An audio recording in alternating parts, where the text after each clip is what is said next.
안녕하세요. 책사냥꾼입니다. 오늘 읽어볼 책은 잠시만요.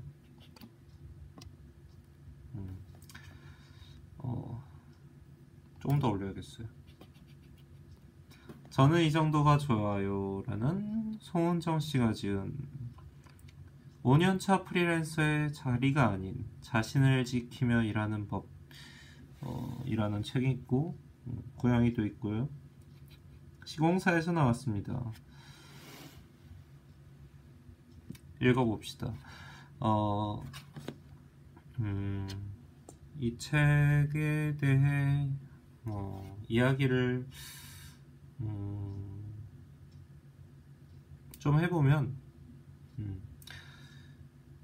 처음에는 이런 뭐라고 해야 될까, 여기서 약간 혼자랄까, 약간 그런 냄새가 나는 책 디자인이에요. 이거를 잠깐 읽어봤는데 결혼하고 함께 사는 남편도 있고 그래요.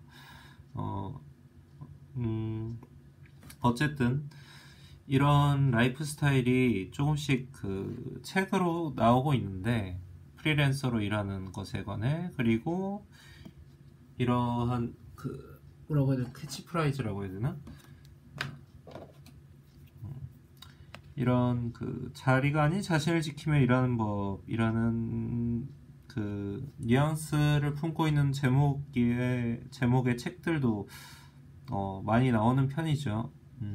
회사 안에서 막 너무 휘둘리지 않고 자신을 지키는 뭐 그런 내용도 많이 나오고 있는데, 그런 그 책들의 동향이라고 해야 될까? 사람들의 생각이 그런 것이, 그런 뭐라고 하지?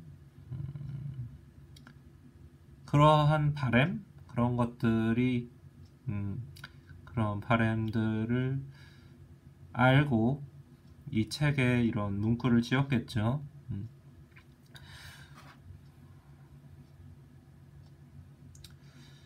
그리고 제가 이 책을 산 이유는 조금 있다가 이 책을 읽으면 책을 읽으면서 같이 얘기를 하기로 하고요.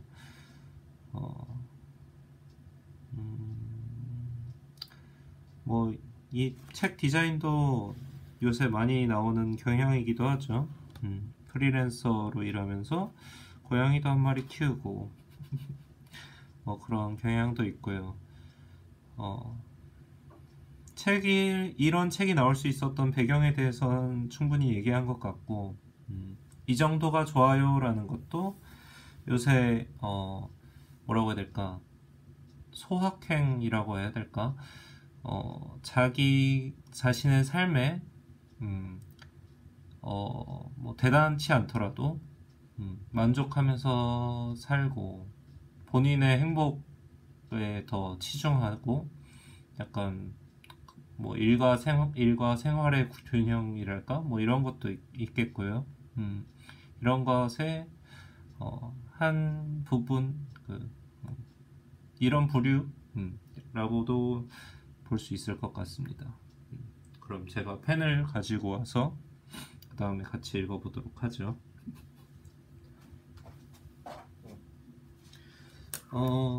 이 책을 읽으려고 좀 뒤적뒤적 거려봤는데 제가 원하던 부분이 안 나와요. 그래서 여러분과 함께 약간 랜덤으로 펼쳐가지고 나오는 부분을 한 3-4쪽 정도 읽도록 하겠습니다. 뭐 4쪽이겠죠? 보죠.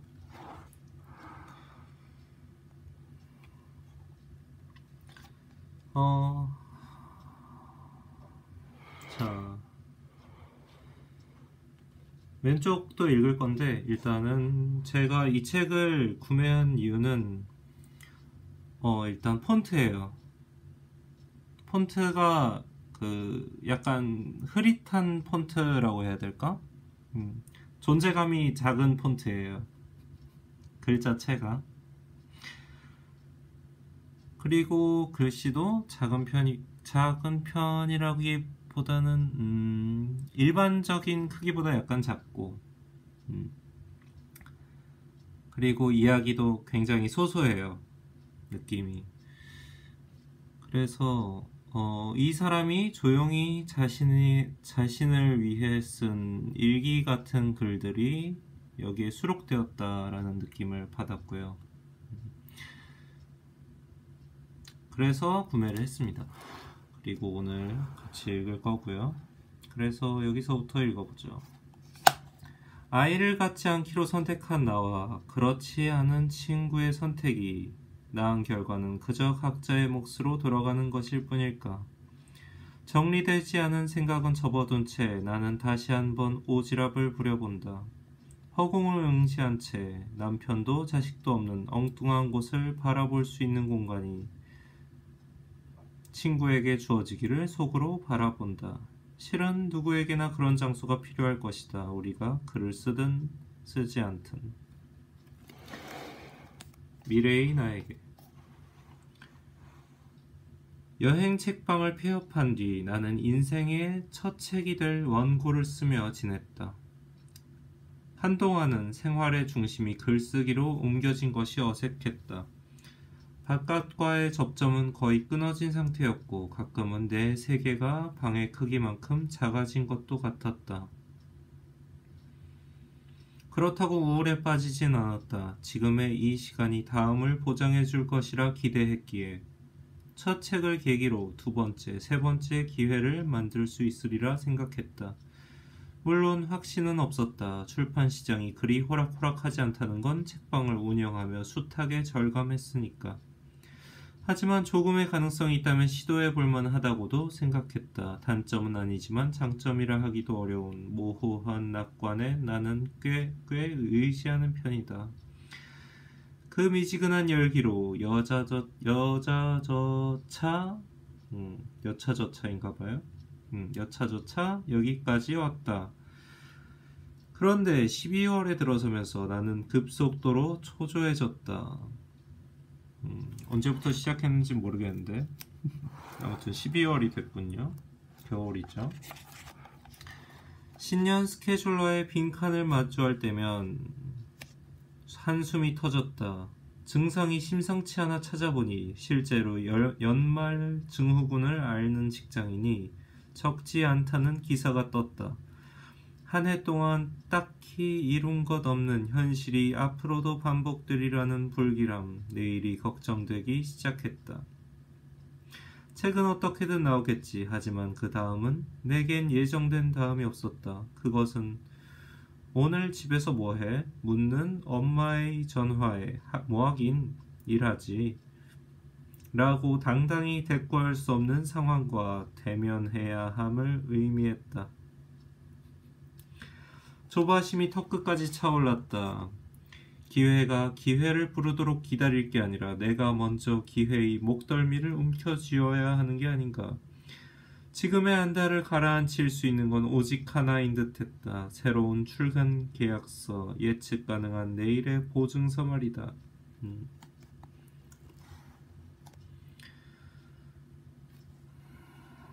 오랜만에 꺼내 읽은 교토 여행기는 예상보다 훨씬 쓸만했다.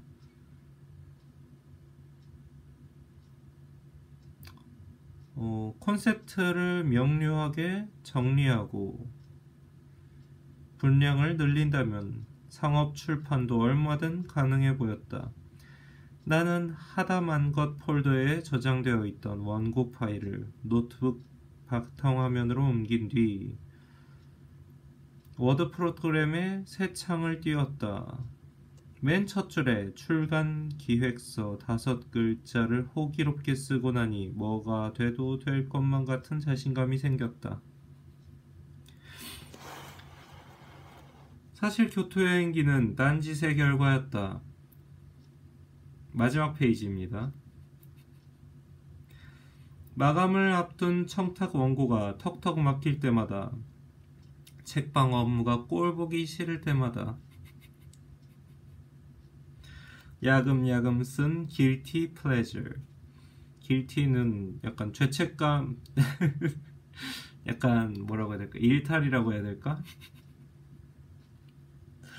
네, 뭐 약간 땡땡이? 약간 그런 느낌이죠. 길티 플레저. 음, 영어를 한글로 쓰니까 약간 그 어색하다고 해야 될까? 좋아하는 도시의 가장 근사한 면을 기억에서 꺼내는 과정은 여느 글 쓰기보다 흥이 났다. 반드시 지켜야 할 마감일이 없고 글의 완성도를 염려할 필요가 없으며 무엇보다 이것을 계기로 어떤 기회나 수익을 바라지 않았기 때문이다. 말하자면 이 글에는 목적이 없었다. 덕분인지 작업에 웬일로 속도가 붙었다. 자발적으로 교정 교열을 보고 직접 인디자인을 배워 본문 레이아웃을 완성할 정도였다. 본인이 그 글을 완성하는 게 아니라 출판을 하려는 건가요? 제법 책다운 형태를 갖췄을 땐 독립 출판물로 제작해 판매할 계획까지 세웠다. 오, 그랬군요. 그러나 예상대로 큰 반전 없이 교토 여행기는 세상의 빛을 보지 못했다. 막상 제작에 들어가려니 200, 300만 원씩 드는 인쇄비가 아까웠던 것이다. 더구나 그 무렵 나는 책방을 지속하느냐 마느냐의 기로에 들어선 참이라 새로운 일을 벌이는데 주저함이 있었다. 결국 최종 파일은 하다만 것 폴더로 다시 조용히 돌아갔다. 야심차게 시도했으나 이런저런 이유로 흥미를 잃거나 중도 포기한 작업물의 마지막 종착지가 바로 이 폴더였다. 정말 하다만 것이군요. 자신만만한 시작과 달리 출간 기획서를 써본 적 없던 나. 여기까지입니다.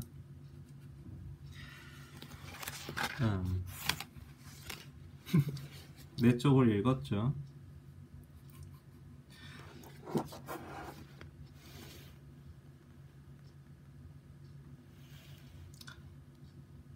교보문고에도 이 책이 있습니다. 저는 스프링 플레이어에서 샀고요.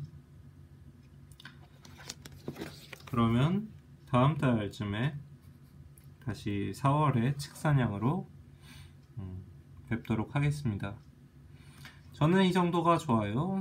송은정 지음 시공사. 감사합니다.